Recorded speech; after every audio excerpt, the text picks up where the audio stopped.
Chapter 11 Last Clock. You are listening at Novel Full. Audio. Just a little bit more, Matthew thought.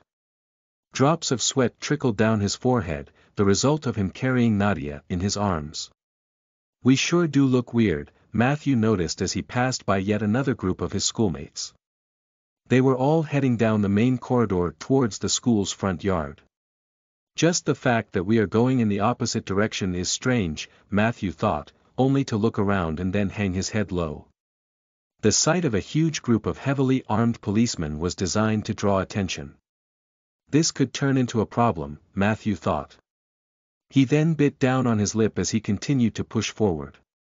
Someone will notice there is something wrong, there is no stopping it, he thought. Matthew then took a deep breath. The oxygen filled his lungs to the brim, pushing revigorated blood down his veins. Only 2 sets of stairs separated them from their objective. But the last clock in the corner of Matthew's vision continued to tick its last toes. "How are we standing?" the negotiating officer asked, his face completely still and relaxed. This man was a veteran, after all. He knows better than to panic or gets emotional, Matthew observed, silently taking a note of the point. Managing people was a vital point of the young man's plans for the future. One couldn't build a world anew alone, after all. 2 minutes left, Matthew replied shortly. There was no need to elaborate. Only 1 set of stairs remained. "WOH," someone in the crowd shouted. The people remaining on the last level all looked towards the center of the commotion. There it is, Matthew thought, his face darkening. His fingers tightened around the handle of the fireman's axe he held hidden under his hoodie. Before the first wave truly began, the most susceptible to the virus would turn. This attack in advance was clearly designed to strike terror and chaos into the public before the main wave of zombie turning would commence. So devious. Matthew swallowed down his saliva. Whoever planned for this to happen was meticulous to the tiniest detail, he thought. The order of the things was simply too steady, too organized. And nothing in nature worked in a straight line. We need to hurry up, Matthew shook his head and hurried everyone. Thankfully, the last floor of the school, the one Matthew was interested in, was generally emptied out. No good will come from standing in place, the negotiating officer bit his lips and pushed on ahead.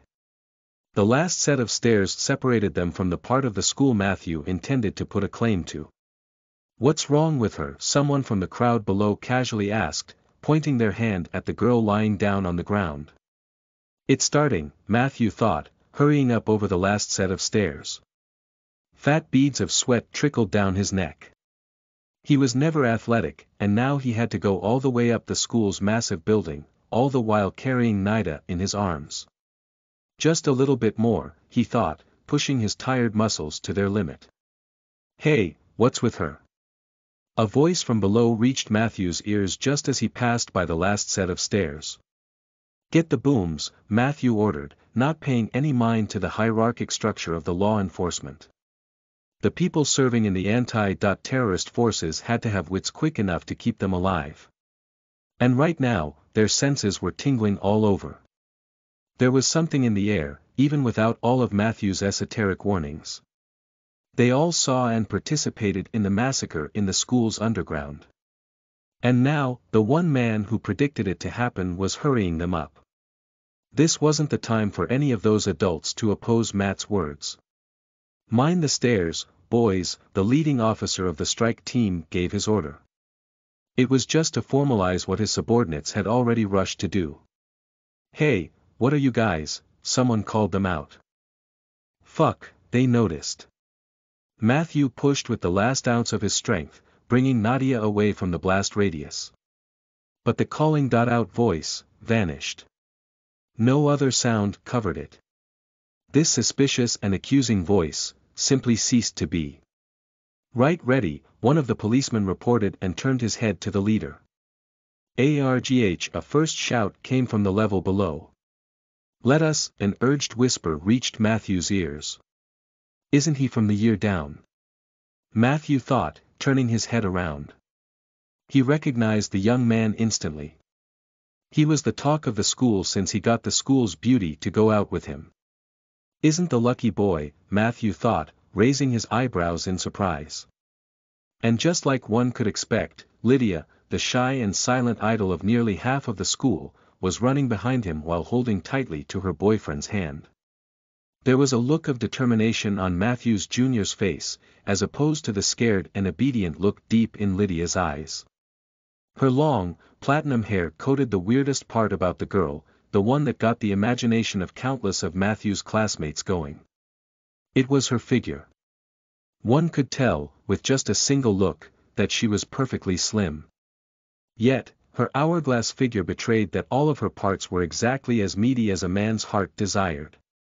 Behind them followed an athletic man, one of the ball kickers from Matthew's parallel class. "Left ready," the soldier reported. "Center ready." The detonation was all green to go. "We wait until we see what happens," the leader of the strike squad commenced. "What's going on?" The trio that luckily got to the upper floor just in the nick of time looked at Matthew in bewilderment. "You got lucky to notice it," Matthew replied, ignoring the obvious plea for information. He then tucked Nadia's powerless body into a corner before shielding her with his own chest. 10. Matthew shouted towards the officers. The men readied out their guns. They saw the culling at the bottom floor. And they were ready to fight for their survival.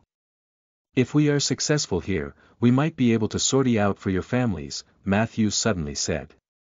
It was a weird idea, one that randomly popped out in his head. But after thinking through it all, there was a huge chance that some of their close ones would survive.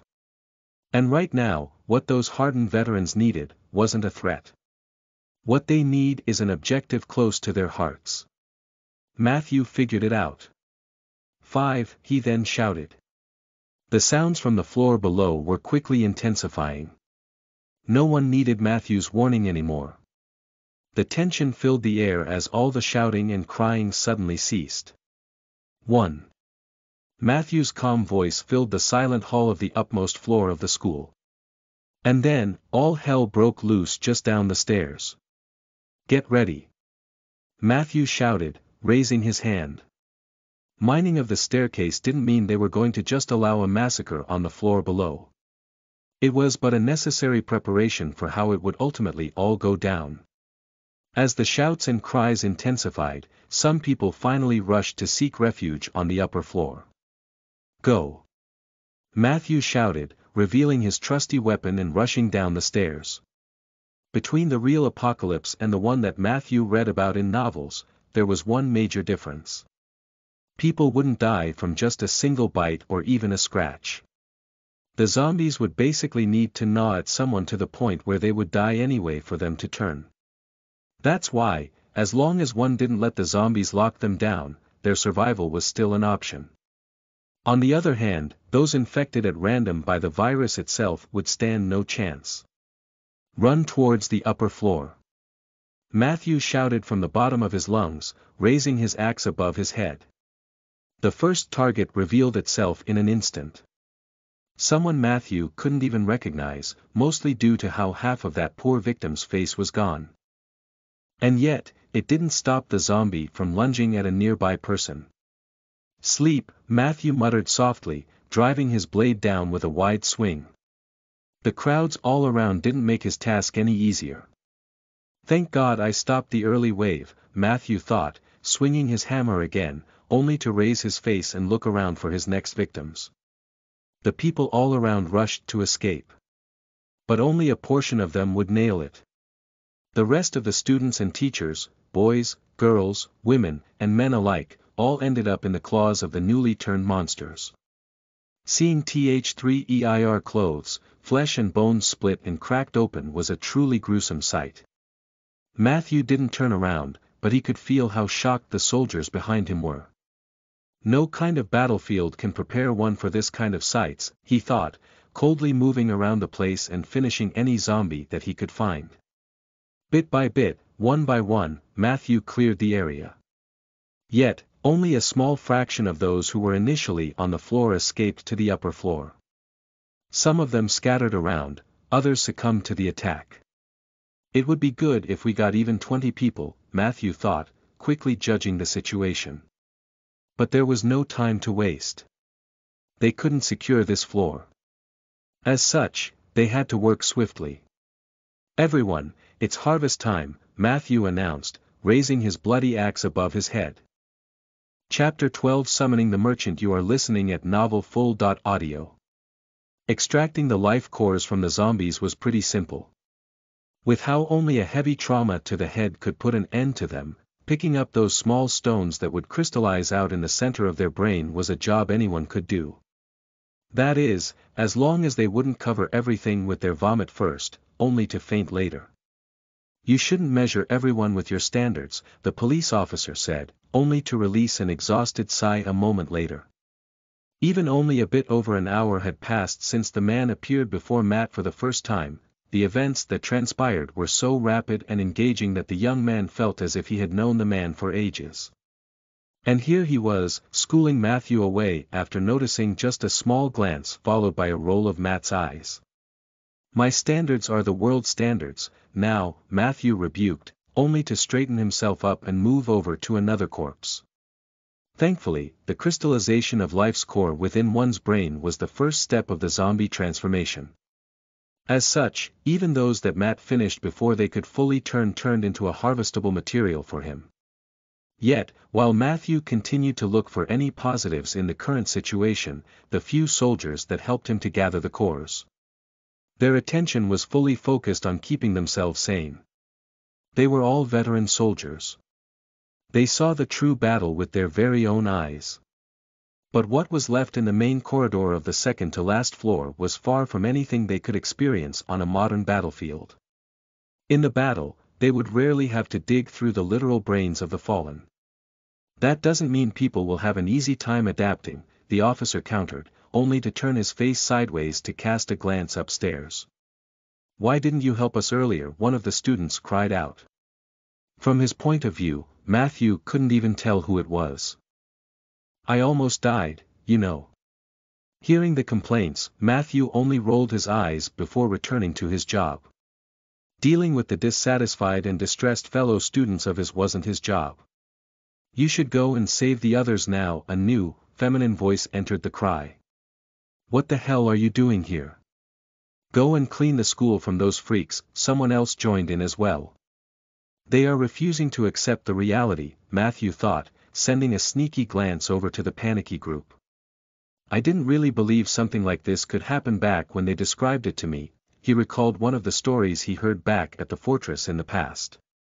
Apparently, the main reason behind the fall of the first organized attempt was just that: people were too hesitant to do the one thing that could save them. Too stuck in the old world to accept the change and adapt to it. It was something that Matthew only heard happened. But now, he was growing increasingly aware he would also be the one who would have to deal with this mess. "Okay, that's enough," Matthew spat out. He stood up and looked around the place.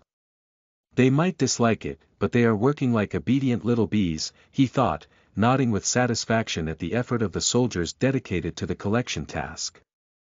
BL.net It would be only a matter of a few minutes before they would be done with their task. And that meant Matthew only had a few more minutes to regain control over the top floors of the school. "Everyone shut the fuck up," Matthew shouted as soon as he appeared on the stairs.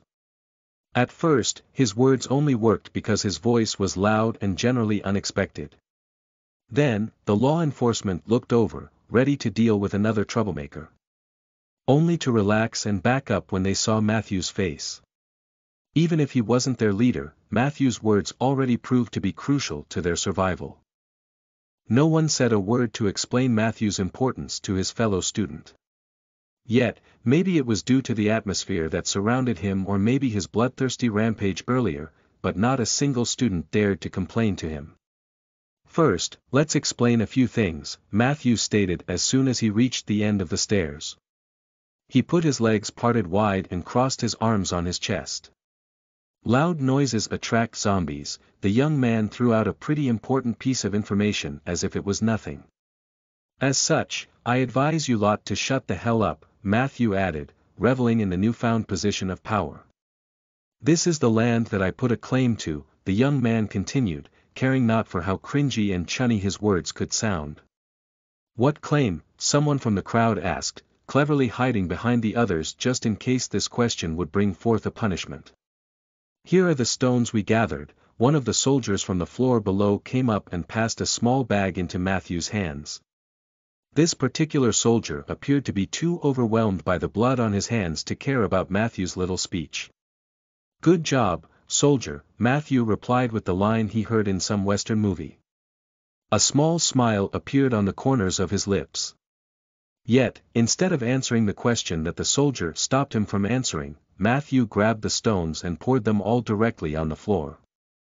"Damn, it's kinda exciting," the young man thought, staring at the pile of shiny life cores at his feet. Matthew then brought his hand forward and hung it in the air, directly above the pile of cores. "I, Matthew, son of Arthur, do hereby summon a claim merchant," Matthew spoke. Then, the combined shine of all the life cores suddenly multiplied, only to erect itself as a pillar of light, as high as the roof of the place. And just as rapidly as it appeared, the light condensed into an outline of an androgynous person. When the radiance fully faded away, instead of the huge chunk of the stones Matthew gathered, there was a hooded figure standing in silence. Good thing this formula worked, Matthew thought, swallowing his saliva. This was truly a nerve-wracking moment. Depending on whether this formula would work or not, the future of all the people around him would change. Thankfully, for the first time since the apocalypse started in Matthew's previous life, he could claim to see a ray of hope. Summoning a merchant is the one step I never reached back then, Matthew thought, moving back with his thoughts to the past now gone. Their fortress gathered 90.3 life cores. A humble amount given the 2 weeks it took them. But as the apocalypse evolved, those who failed to stay on track would be left forever longing to catch up. Once monsters started appearing, hunting expeditions were no longer possible, Matthew thought, raising his hand as he approached the hooded figure. There was no face, no legs or hands. There wasn't a body to that figure, just a dark shadow hidden within the confines of the floor-long, gray robe. Matthew's hand stopped just an inch away from the shadow coiling underneath the robe. He then turned his head around to where he left Nadia to rest. "I will heal you, you understand?" Matthew thought, reaffirming himself in his determination. He then moved his eyes to the side, to where all the saved schoolmates of his stood. Right, I still didn't answer their question, Matthew thought. The edges of his mouth curled up, turning his lips into a small smile. "As of now, I'm the lord of this merchant," Matthew revealed, looking at his colleagues with a serious expression. "I'm also the only one capable of expanding on the merchant's network of this area," he added, sharing the info that he never got to confirm. Let's hope that no one tries to call this bluff, Matthew thought, only for his smile to turn slightly wicked. Well, I shouldn't worry too much. The chances of anyone being able to summon another merchant so soon, with each passing second, Matthew's smile turned darker and darker. But his strange position was quickly becoming uncomfortable. "It's better if you keep that in mind for the future," Matthew threw at his colleagues before turning his eyes back towards the shadowy figure of the gray, claim merchant. "Now then, show me your wares." Matthew uttered a completely useless and unnecessary formula in his mind before reaching out and grasping at the darkness coiling underneath the merchant's robe. Chapter 13 Cheap Prize of 5 Lives. You are listening at NovelFull.audio. The second Matthew's hand grasped at the darkness, the black shadow suddenly expanded, shielding the young man from the world around him. Surrounded by the vividly black shadow, Matthew remained calm. When he visited a merchant before, his heart nearly stopped. But now that he knew what to expect, he managed to keep his calm. And then, one by one, items started to appear on the screen of said shadow. Like a light thrown into the dark surface, the outline of each item was carved out in the darkness, only for the explanation of the item itself to appear right beside it.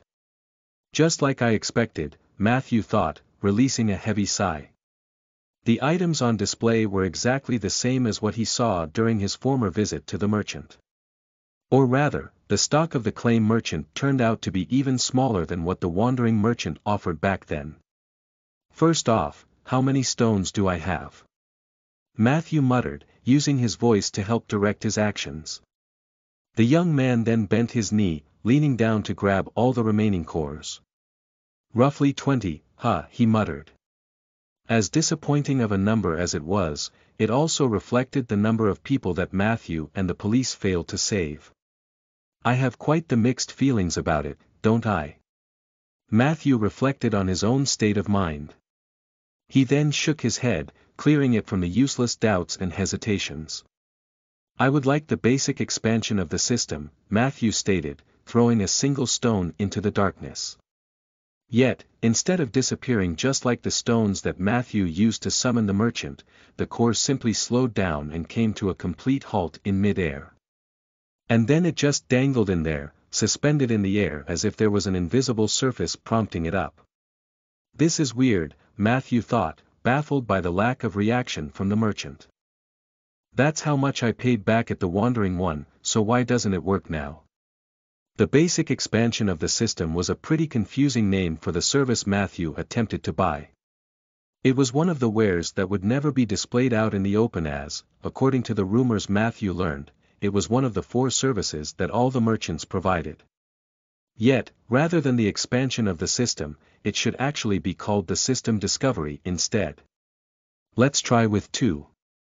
Matthew muttered to himself, bringing another life core up and then throwing it forward. The 2 cores gently shone as they hovered mid-air, only for their radiance to explosively increase and then disappear along with the physical manifestation of the cores. Did it do anything?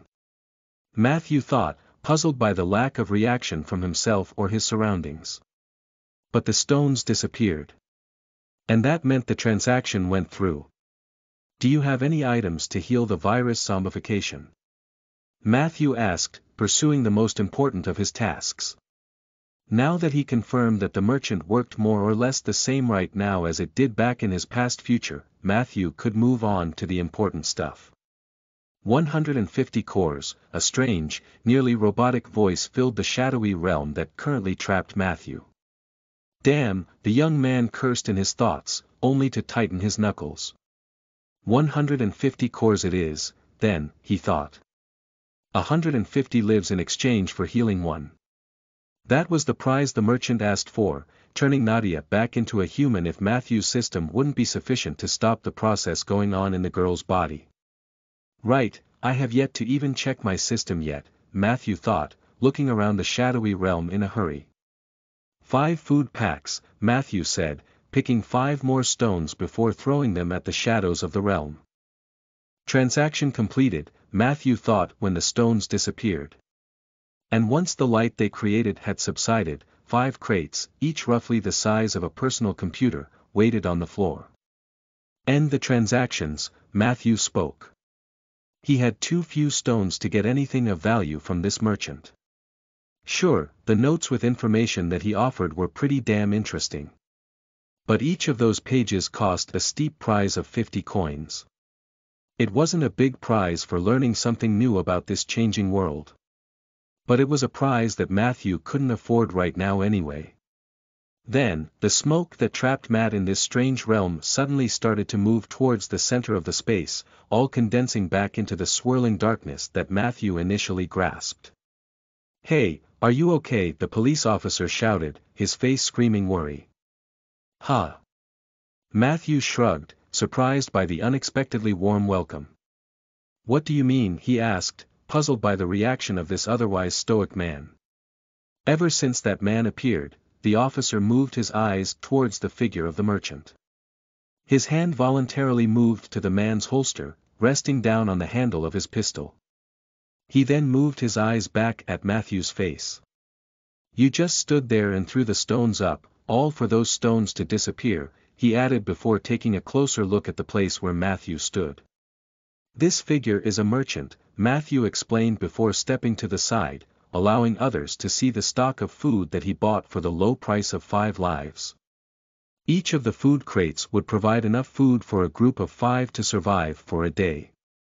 With 5 crates of food, there were enough supplies to sustain 20.5 people for a day. Not enough, Matthew thought, looking around the group. 20.5 rations would be enough just to feed the students.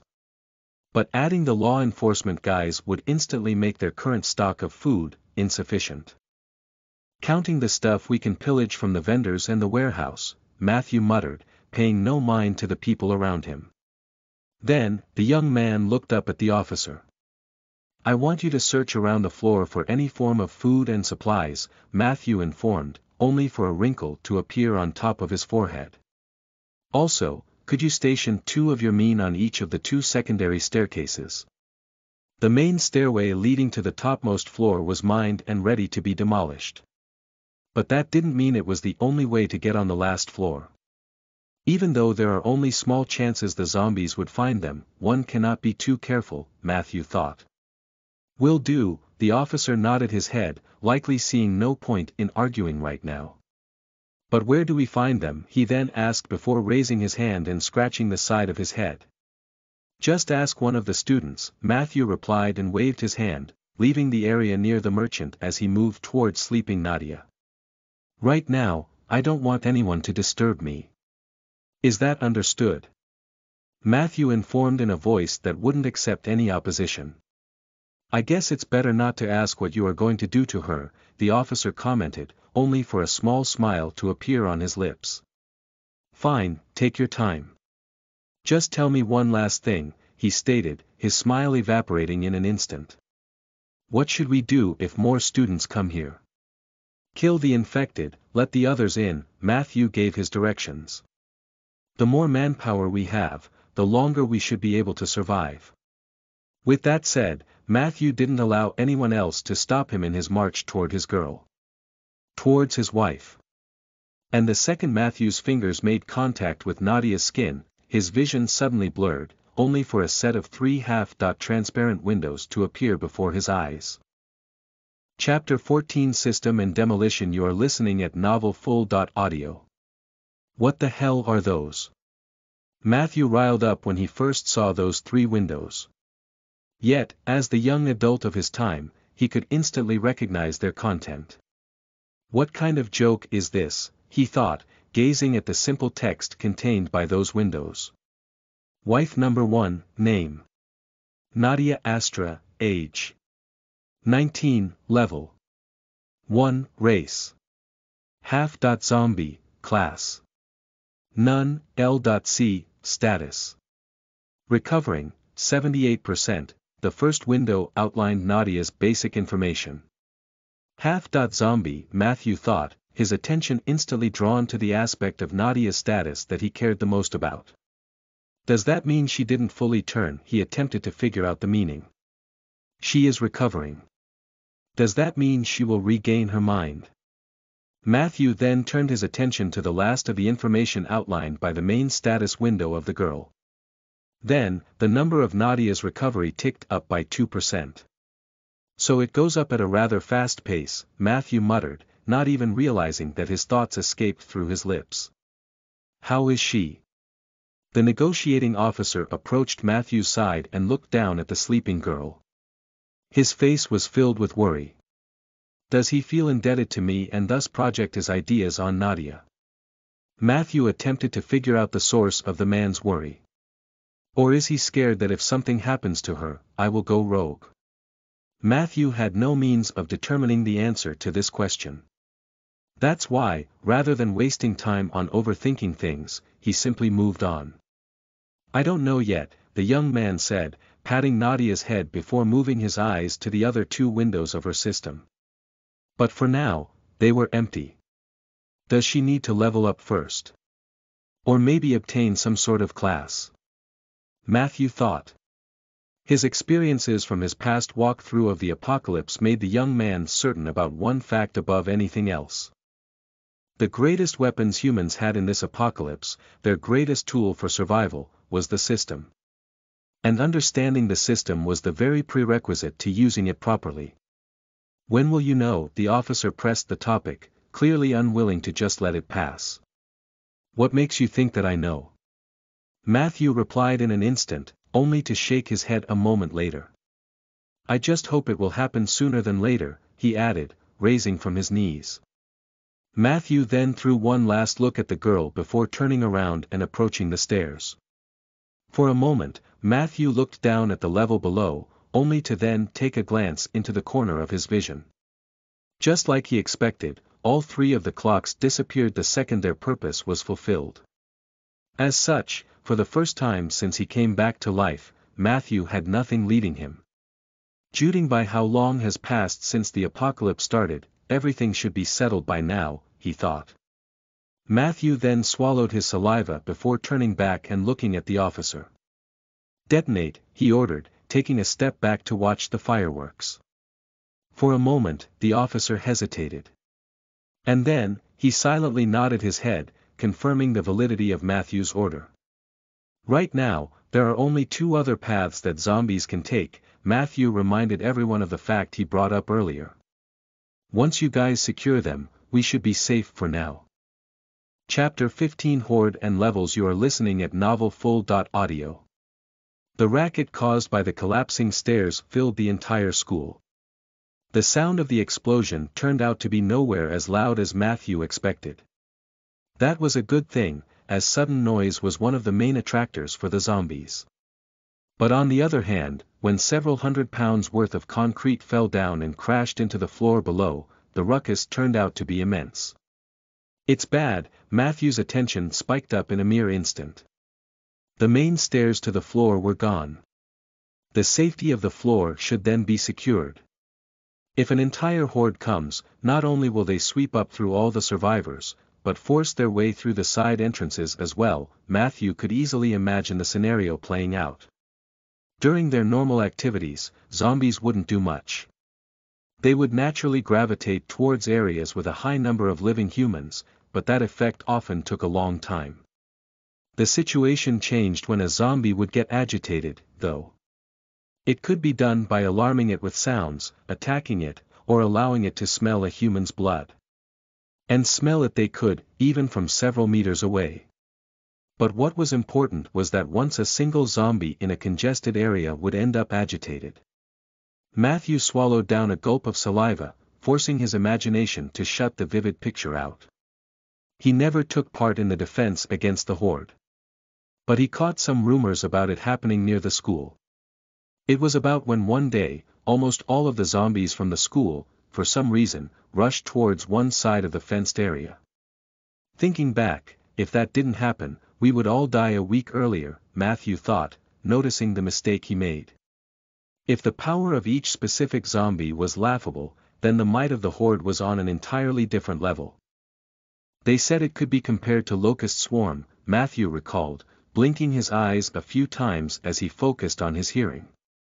Eating everything in their way to a degree of collapsing entire buildings, the young man continued to recall the pieces of the story. Matthew's mouth twitched, only to turn into a small smile. The noise caused by the crumbling stairs finally concluded. And in the sudden silence, Matthew could clearly hear it. The sound of the approaching mass of zombies. We don't have much time, Matthew thought. He then shook his head, snapping out of his daze. Then, he looked toward the officer. I changed my mind, Matthew spat out, turning around and approaching the merchant, now standing near the edge of the broken stairs. Go and destroy the other stairs as well. Then, throw some explosives outside the windows so that they will explode near the lower floors, Matthew gave a very specific order. No way, the policeman only shook his head. We used all the stuff we brought on the main stairs, he shook his head, refusing Matthew's request for the first time since the man bloodied his hands for the first time. And I can't allow you to cut all our routes of escape, the man added. From the tone of the officer's words, it was clear that his decision wouldn't change, no matter what Matthew would say. As such, keeping the negotiations up would only waste time for everyone. A time everyone was currently in desperate need of. You lack explosives. Matthew raised his eyebrow. He then relaxed his hand only to bring it up in one fell swoop, grasping at the darkness of the merchant's face. The shadowy realm expanded outwards from the strange figure, enclosing Matthew within its bounds. And just like before, some force projected the images of the items on the shadowy clouds. Explosives, Matthew stated, throwing a life core towards the center of the weight of the realm. The core flashed, exhausting its energy in the process. And when the small star of light vanished, a neat package with 3 pre-made demolishing charges appeared in its place. "I guess I need to use another," Matthew muttered under his nose, giving up on yet another core.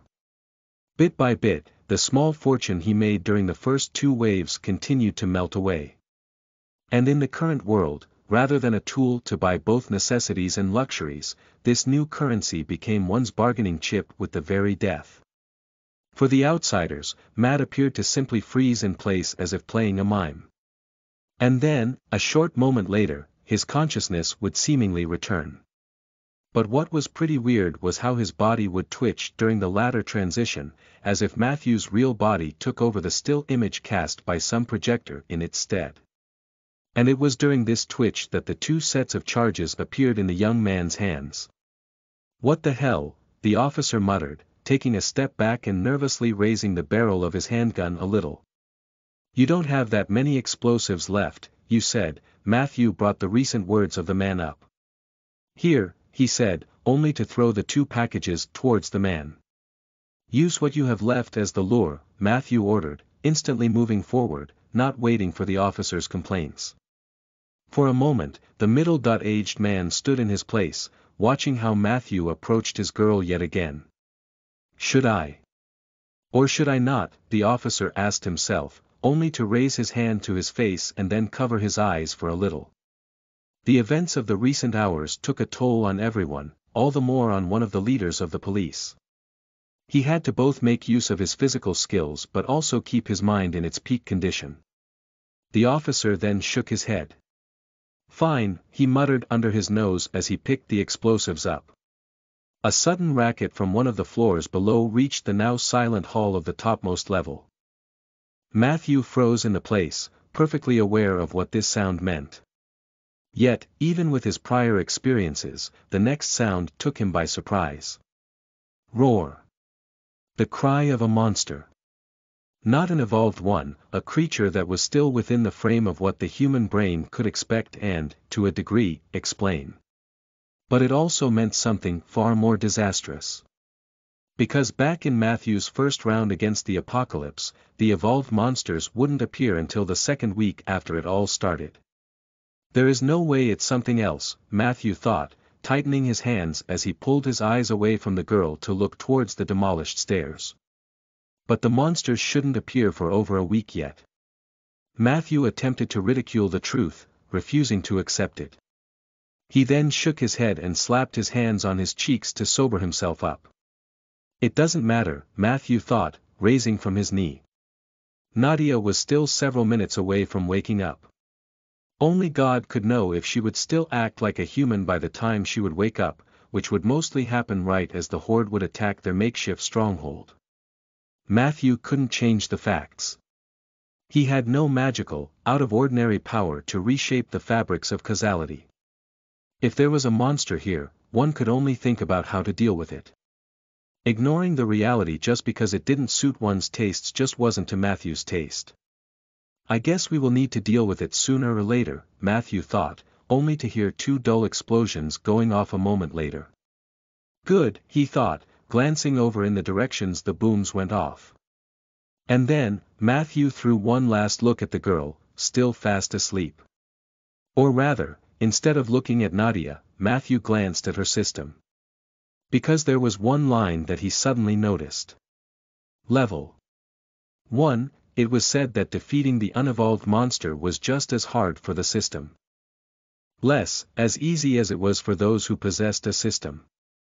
In other words, while a person without a system could still kill it, it was basically the limit of how far an ordinary human could go.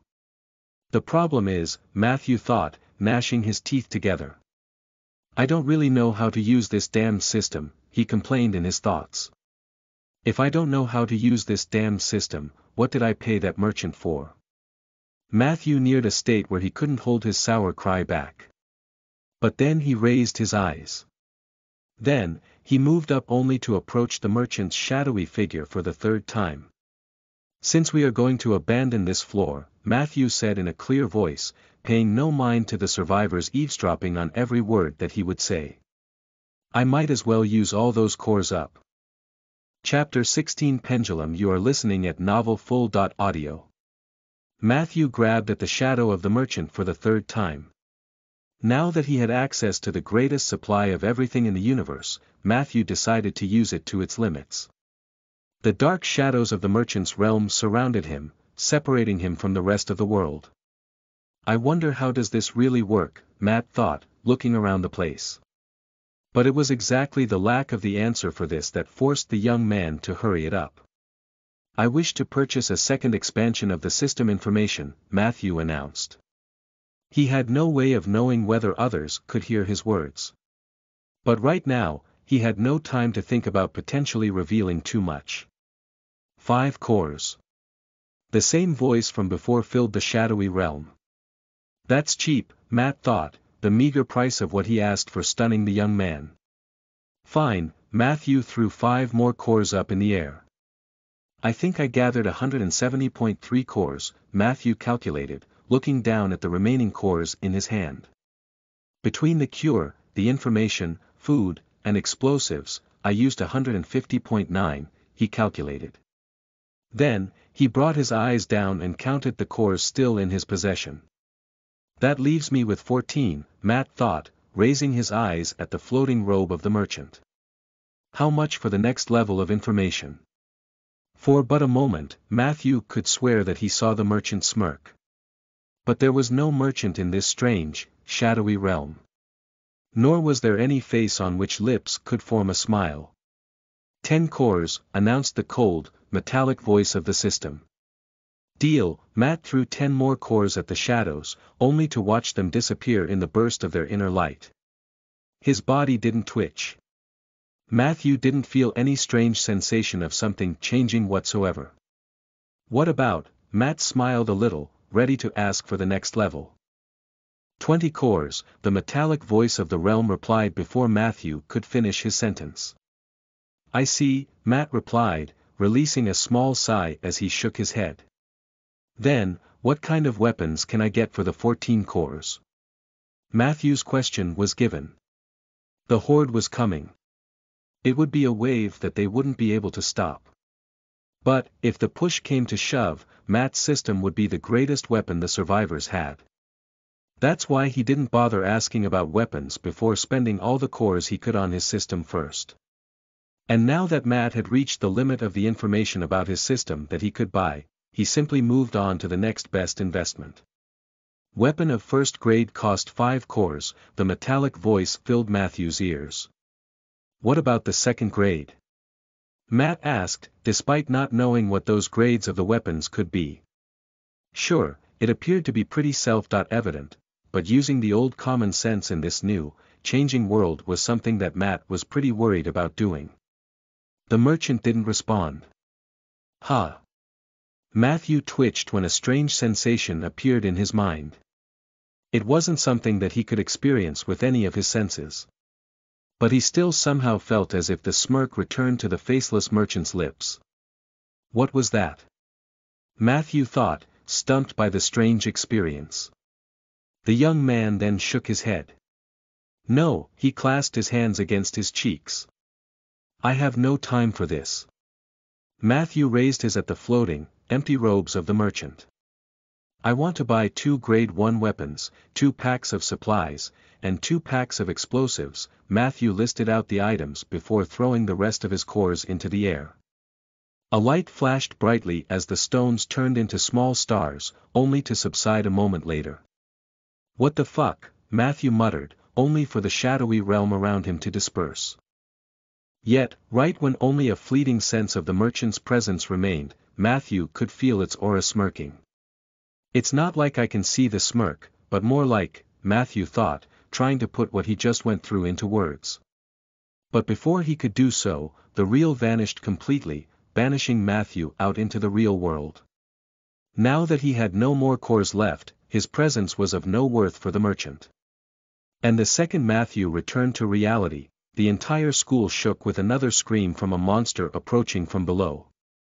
Roar! The cry filled every nook and cranny of the building, instilling a sense of a deep, primal fear into any and all that heard it.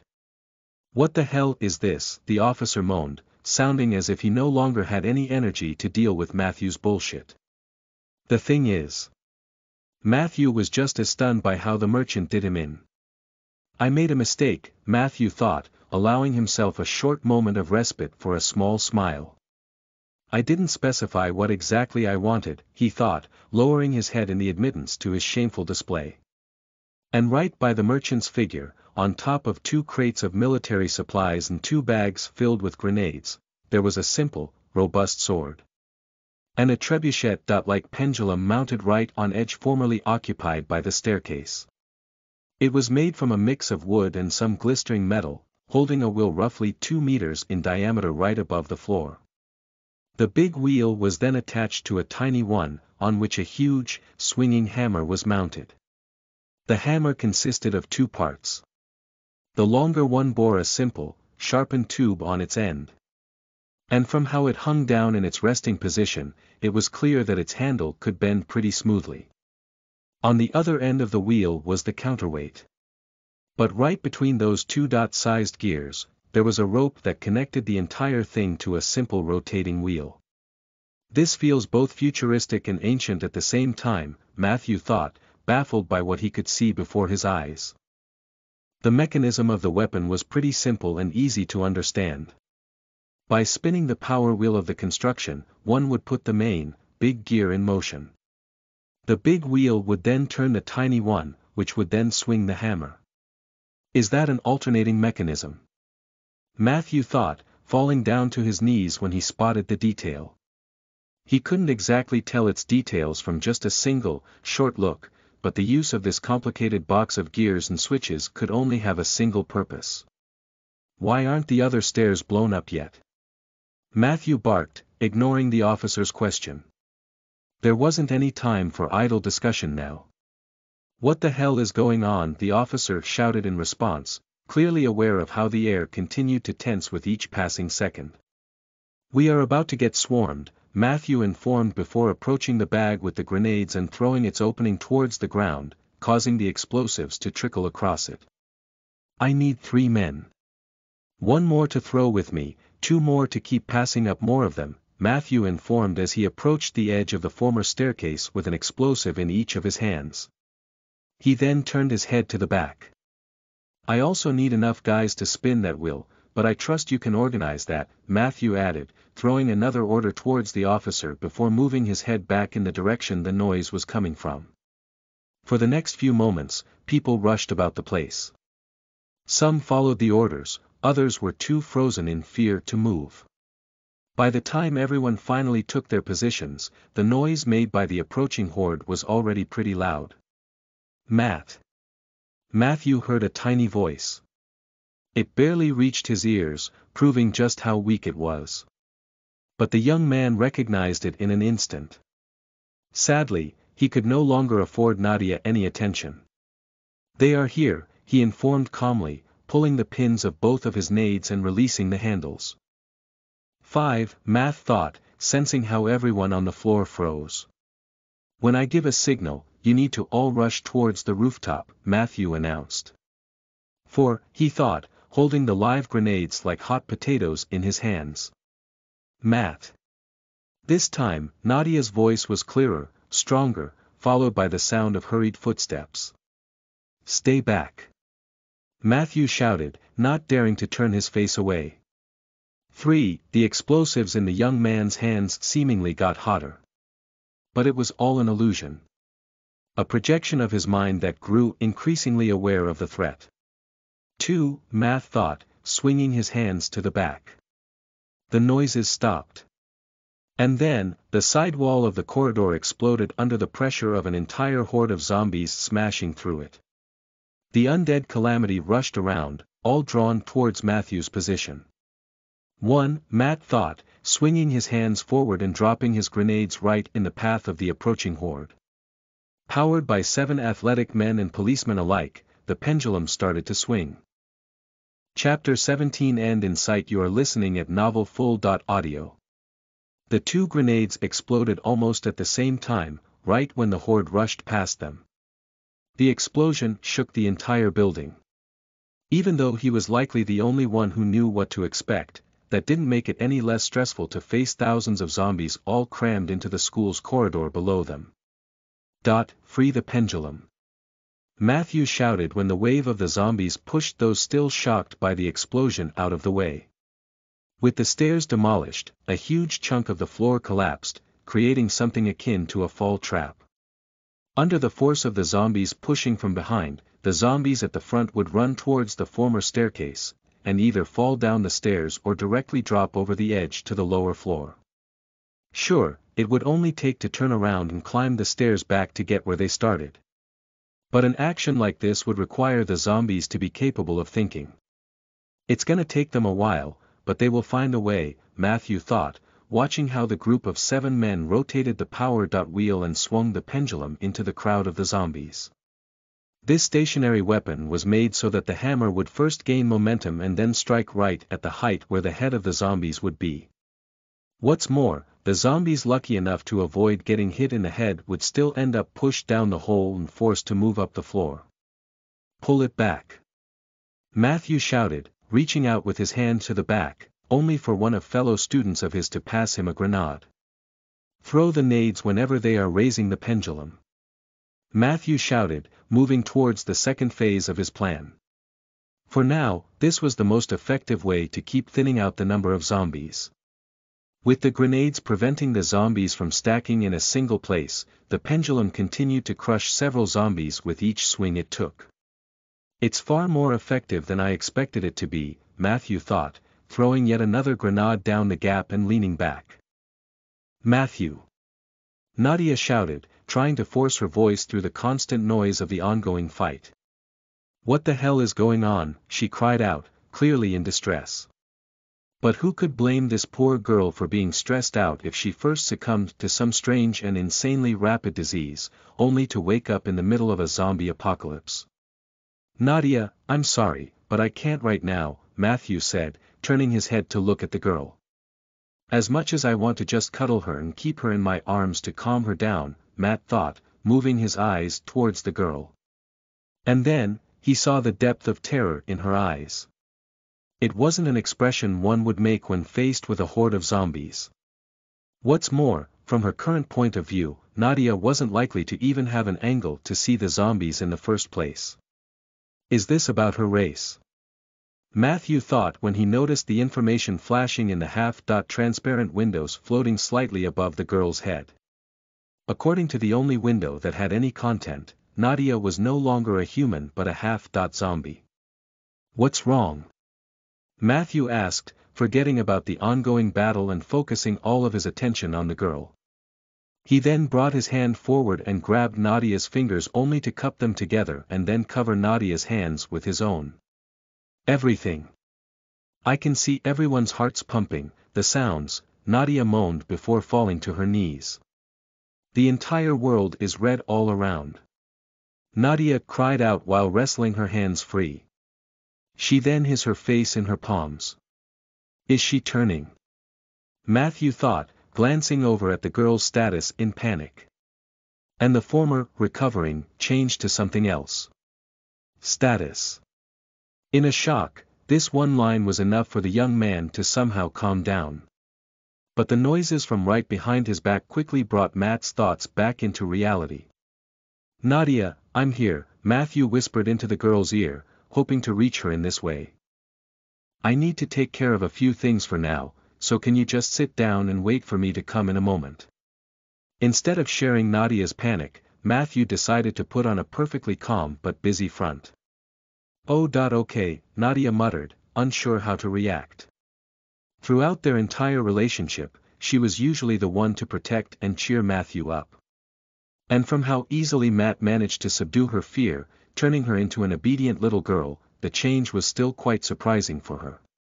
Good girl, Matthew purred, rustling Nadia's curly hair. Matthew stood up and took a deep breath.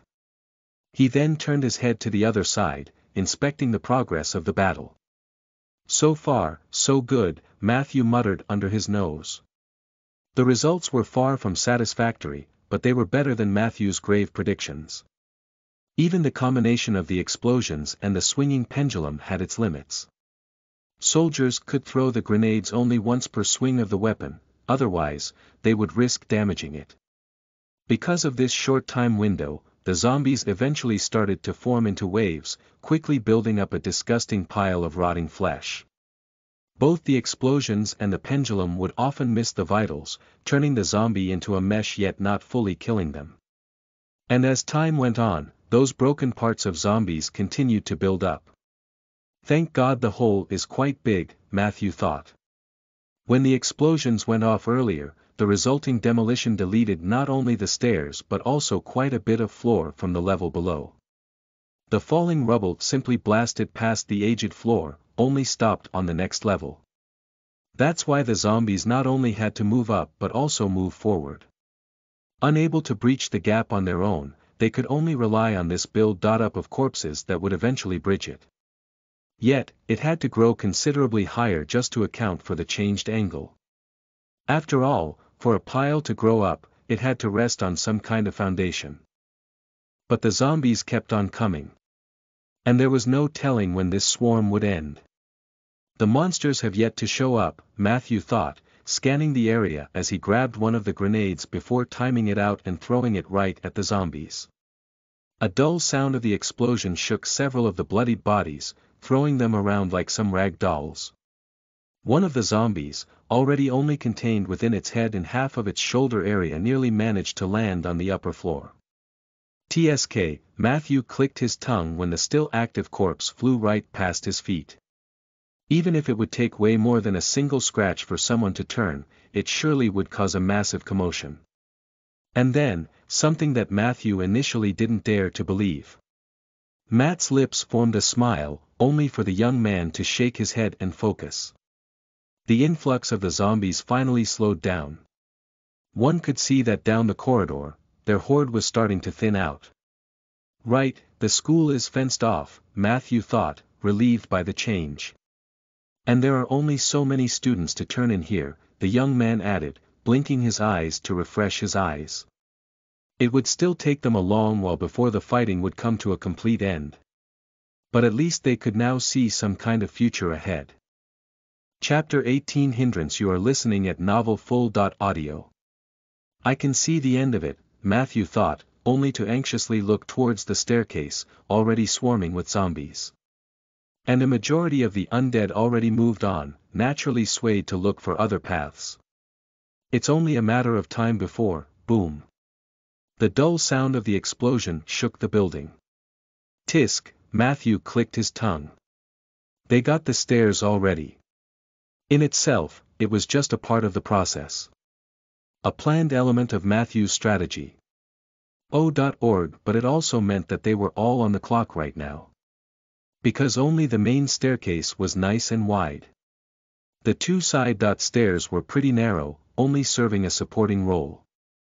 In other words, even after demolishing the stairs, it was only a matter of time before they would bridge the gap. We are seriously running out of time, he thought, anxiously tensing his fingers up. Matt then shook his head and turned around. Everyone, get 2 nades and prepare, he shouted before turning his head towards the pendulum team. On my mark, stop the wheel. The horde was about to slow down and thin out. But it was only a matter of time before other points would come under attack as well, as the zombies that fell down before would find new ways to access the upper floor. And then, it would be only a matter of time before they would tear the entire building down. Matthew grabbed the explosives and moved towards the edge of the floor. He looked down at the flowing horde and took 2 deep breaths. On my mark. Matt turned his head towards the pendulum group. He then slowly raised his hand up in the air. Pull it away after the next swing. Matt ordered, calculating the time while observing the horde. Pull the pins. For one mercilessly long moment, Matthew observed how the bloody hammer swung for one last time, shoving yet another group of zombies into the fall to the floor below. Now! Matthew shouted, throwing the live grenades down. And then, he spread his arms to the side, pulling everyone to the back. 5 seconds later, a series of explosions came from the floor below. Their combined strength easily sent some parts of the zombies flying to the floor above. Thankfully, Matt pushed everyone back far enough and now stood with his trusty axe, ready to do some cleaning. "You need help," the officer approached the young man just as he was about to rush ahead and do the job. The man's hand on the holster of his gun clearly indicated his intended form of help. "I should be okay," Matthew nodded his head with gratitude. "Just watch my back, would you?" he asked with a smile before rushing in. This is one of the few moments of rest that we will get now, Matt thought, leaping forward and bringing the blade of his weapon down on a zombie's head. He then kicked to his right, knocking the upper half of a torso, only to then swing his leg forward, crushing a severed head with his heel. There wasn't a single zombie mobile enough for Matthew to be in any danger. One could say that it was a free farm of life cores. As long as one could limit the corpses of his former friends and schoolmates to just this new world's currency. No matter what, the greatest weapon of the survivors was Matt's system. And now that Matt could see Nadia's level, there was only one thing he could do to strengthen their strongest force. "I will be going down," Matthew threw before turning around and grabbing the blade he bought from the merchant. He had his axe already, but Matt still wanted to test out how the weapons worked in this changing world. The system appears to be somewhat RPG-like, Matthew thought, judging the distance, potential threats, and ways to return to the upper floor. Damn, those cracks on the walls. Matt noticed the signs of wear on the structure of the building. It wasn't strange at all, given the number of explosives the survivors threw downstairs.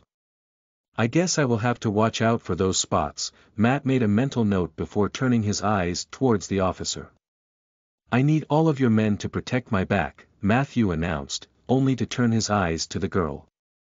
Nadia still knelt obediently, allowing the events around to just brush past her. Still, in a state of shock, she really needed someone to check on her. But there is no time, Matt thought, biting down on his lips to the point they started oozing blood. As much as he wanted to go and reassure the girl, he couldn't afford the time for that. There is still the problem of the monsters, Matthew thought, gritting his teeth. He clearly heard them before. And it only made sense for them to appear during a horde. Yet, as far as the ongoing battle went, not a single monster made itself known.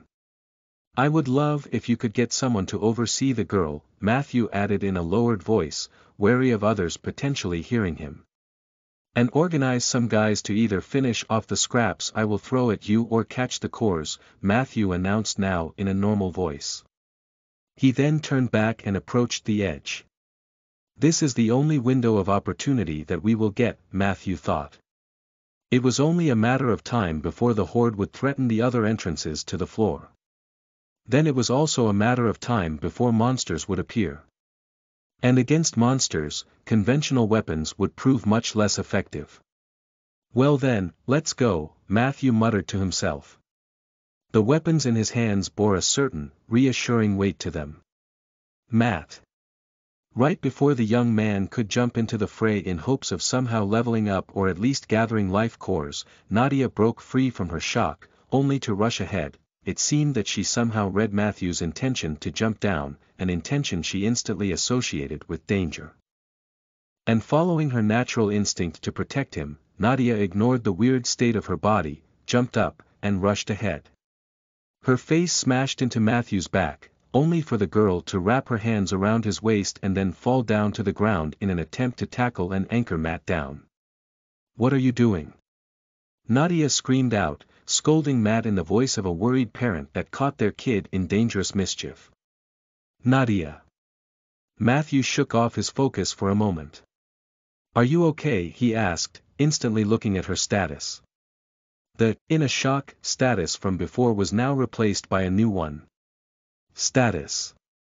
Worried for her love, initially, about to just shove the girl away and do his thing, Matt suddenly froze in a place. It was one thing to have her accept his marriage proposal right as she witnessed the wave of the agile zombies. But for me to be her love, Matt thought, instantly assaulted by his morals. Learning about Nadia's feelings in this way felt like robbing her of something precious. But it also made it all the harder for Matt to allow the situation to develop as it was right now.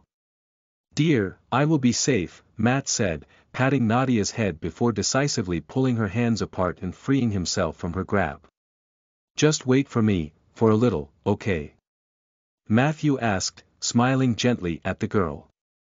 "I'm done with waiting," Nadia refused without even a second of hesitation. "I feel weird. But I can feel my body got stronger, somehow," she added, raising her hands and looking at her palms. For a moment, Matthew stood in place, unsure what to do. And then the image of Nadia getting torn apart by the zombies and monsters alike appeared in his head. No freaking way, Matt shook his head before biting down on his lips even harder than before. Because what would follow would hurt him as much as it would hurt the girl. "Nadia, I'm sorry, but in your state, you would be nothing but a hindrance." Chapter 19 Disaster. You are listening at NovelFull.audio. Matthew's words voiced out and then disappeared, replaced by the constant and ever-present noise of the ongoing battle. Now that the horde was properly thinned out, the pendulum returned to its usual job, pushing those few zombies remaining down the gap. "I see," Nadia muttered. She hung her head down. The hold of her fingers over Matthew's arm weakened. "For now, I can only say I'm sorry," Matthew whispered, putting some weight on Nadia's shoulders to make her sit down. "Sorry, but I have to do this," Matthew thought as he turned around. The young man didn't stop there. He moved forward, his weapons ready in his hands. "Well, I don't think I can do it if I hesitate," Matthew thought, looking over the edge at the swarming river of the zombies. Even now, after all the explosions and the hammering, some of the zombies still managed to keep swarming the corridor. "Then let's do it all at once," Matthew decided. He closed his eyes and took one long breath. And then, he rushed forward. With just a few steps, Matthew managed to get enough momentum to make the jump. The gap between the edge of their level and the floor below wasn't big. But for a human, making the jump wasn't an easy feat either. "Off we," Matthew hyped himself out as he rushed towards the edge. "Go," he shouted, knocking himself up. Matt pulled his knees up, looping over the mass of the zombies that gathered below. And after just a single second, his feet touched the lower floor. TSSK. Matthew could hear the plaster crumbling away from the many cracks present in the building structure. But so far, the floor held on. "Let's begin," Matthew thought, fixing the hold of his weapons. A swing to the right. Matthew's axe broke right through the skull of a zombie. He then swung his sword, cleanly cleaving another zombie's head out. Bit by bit, Matthew moved through the floor. He would finish any zombie that he could afford to, leaving them for harvesting later. Yet, most of the time, he had no other choice but to focus his full attention on warding off the ongoing attacks. "This is pretty tough," Matthew thought, grinding his teeth against each other. It wasn't that each of the zombies was much of a threat. It was their sheer number that made the operation difficult. Matt swung his axe sideways. Yet, as he had no time to turn its blade around, he used the back of the weapon to cave the skull of yet another zombie in. His blade then cut at the arm that reached out for Matt from behind. The blade got stuck. Matt wrestled his hand, attempting to free the weapon. It wouldn't be a disaster if he were to lose it, but it would definitely mark the end of the easiest phase. Matt continued to move forward, dealing with the zombies he encountered on the way. Step forward. Step backward to dodge. Another step to the back to avoid a group of 3 undead. A forced lung 3 paces ahead to escape from the zombies reaching out for his head from the side. Boom. The noise of the shoot rang in Matthew's ears, causing him to waver for a second. What was supposed to be a support ended up as a hindrance. "Fuck," Matt cursed in his thoughts, shaking off the surprise. "I forgot about that guy," he thought, glancing over at the officer standing at the edge. The position of his pistol clearly indicated who was guilty of the distraction. But now that Matt recalled this part of the strategy, he moved his attention back to the only task that he had. To advance. The prime time for harnessing the stones has yet to come. But for it to happen, Matthew had to cull the numbers of the horde even further. More, Matthew thought, swinging both of his weapons sideways. More, Matt called out in his soul when two loud bangs took two zombies off his back. More, Matthew muttered, getting into the rhythm of the zombie killing.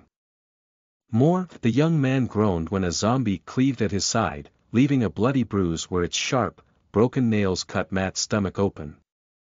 Fuck, the young man thought, taking a step back and a breath to calm himself down. I can't let myself get into the heat, he thought, gritting his teeth. He then took another retreating step. It was only a small injury. But it also marked the end of Matthew's forward adventure. Kill them all. Matthew shouted, not even turning back. And then, a barrage of shots fell most of the zombies around. And in the few seconds that followed, the gunshots cleared out all of the zombies remaining in the corridor. Now. Matt raised his eyes on the officer at the edge. But this time, he didn't even need to call for any order. Get them stones, now, the officer shouted, hurrying his people up. What followed could only be called magnificent. Wait, isn't this bad? Matt thought, a sudden thought making his face freeze. Then, his eyes moved over to the cracks that caught his attention before. Then, two things happened simultaneously. First, the police squad landed on the floor. And then, the already exhausted material it was made of, just gave up. Boom.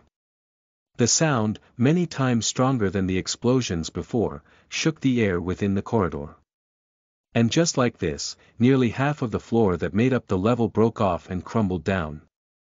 The rubble crushed onto the floor below, its momentum big enough to shatter the next floor as well. For two more times, the hellish noise shook everyone that heard it, only for many tons of destroyed concrete to bury the brave police squad. Fuck, Matt cursed under his nose. It was already a blessing for the building itself to keep on standing. But it didn't lessen the shock of watching those experienced veterans go out all at once. Wait, Matthew raised his eyes, refusing to accept the two things that this changed. He raised his eyes, but he couldn't see the negotiating officer anywhere over the edge. Just like the rest of his team, he jumped down to help gather the cores. And now rested somewhere below all the rubble that most of the floors in the building turned into. But that was something that Matt couldn't influence any longer. Who died was dead. It was a simple truth, but one that turned out to be insanely hard to accept and adapt. Still, that left Matthew with one problem. Because all the routes that he intended to take to return to the floor above were now gone. And to make it all even worse, the screeching scream of a monster suddenly filled the devastated building. Chapter 20 Take the fight to the monster. Instead you are listening at novelfull.audio. Matt. Nida shouted, kneeling right at the edge. But with most of the floors collapsing, she couldn't reach him even if she would dare to make the jump. It was simply outside of the human ability to cover the distance that now separated the two of them. You don't know when the zombies will break through. Matthew shouted, still worried about the secondary staircases. Even with the stairs blown up, if the floors didn't collapse there, the zombies could still warm the floor, he thought, gritting his teeth in rage caused by powerlessness. I will find a way back up, but be ready to escape to the roof at any time, now. Matthew shouted before decisively turning on his heel. Keeping eye contact with the girl for any longer would likely force the young man to change his mind. After all, if he dared to climb the outer wall of the building, he could still make it back. No way, Matthew gritted his teeth as he moved away, directing his steps to one of the secondary staircases. Still, it wasn't an easy task. First, Matt approached one of the classrooms located near the structural waypoint of the school. The entire building was built on the plan of a cross of equally dot-sized parts. The world's directions aligned with each of the compounds and gave the name to each of the buildings. The main staircase of the entire building was located in the dead middle of the cross, a designated square area for people to move up and down the building. Yet, at the end of each compound, there was a set of 2 secondary staircases. Yeah, there is no way, Matthew thought after checking most of the level and then returning to the edge where the floor collapsed. This building is busted, he thought, looking down the gap only to see the zombies slowly roaming through the rubble. And since the east side of the campus was no longer possible to traverse, Matthew had no other choice but to reach one of the other wings. I guess I have no other choice but to scale the wall, Matthew muttered after taking stock of the situation. His best bet was to enter the classroom located nearest the devastated staircase. From there, he would stay by the wall and then move to the outside. From there on, he would have to somehow get to the opposite compound, hoping the floor would be in a better state there. There is one upside to the floors collapsing, Matthew thought when he continued to scour the floor. Even if only for a moment, zombies aren't there. Matthew took notice as he bent down near the edge and looked as far as he could towards the insides of the other compounds.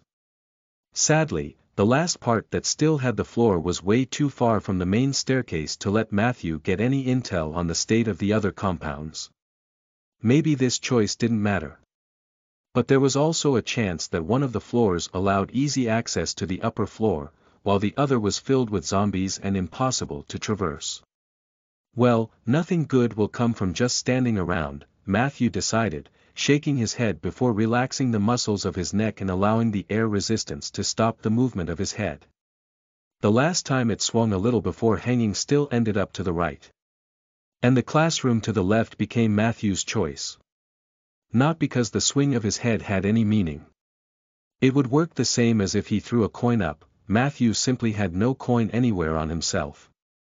And the only reason why he picked left, the opposite to what his head guided him to, was to demonstrate his defiance towards fate.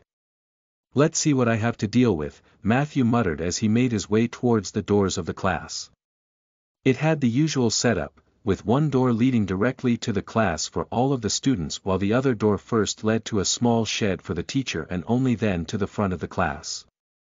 And it just so happened that the convenient class entrance was on the no-floor side of the building, forcing Matthew to carve his way out with the use of his axe and sword.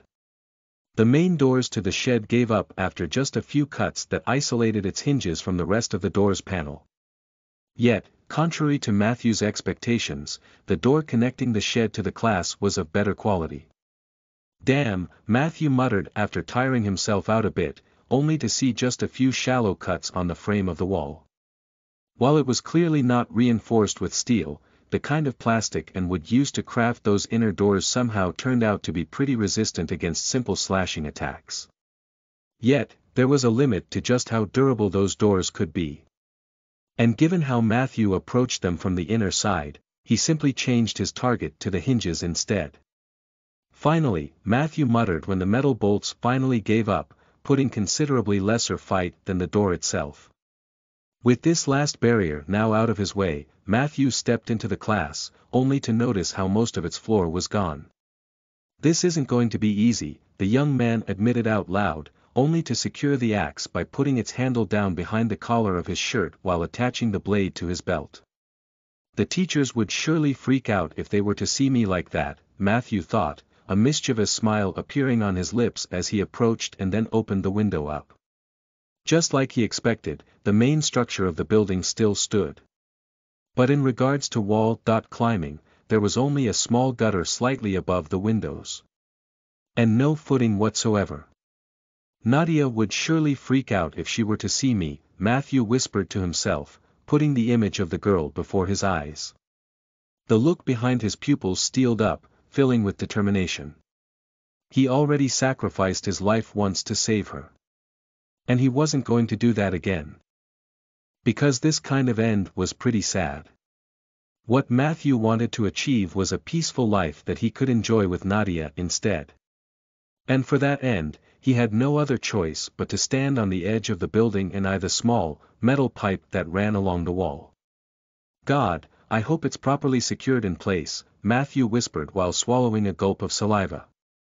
He was on the second highest level of the school right now, putting him well above 15 meters above the ground. The fall from such hay would surely be unpleasant, although it would likely give Matt pretty short torture before his injuries would claim the young man's life and end his suffering. But that didn't matter. The screaming of the monster indicated its presence somewhere amidst the lower floors. And with a monster roaming the school's building, the rooftop would never be safe. That's why, instead of waiting for it to threaten the survivors, Matthew was determined to bring the fight to the monster instead, dealing with it outside of the worried eyes of his girl. Or rather, outside of anyone's eyes, as Matthew's actions effectively limited the number of systems that the students of the school could receive. In other words, while this was the same world that Matthew experienced before his sacrifice, some things have drastically changed. And the approach to the system was one of those things. Well, I guess it's time for me to go, Matthew whispered, encouraging himself. And then, with his eyes locked on the half-pipe running along the wall, Matthew jumped.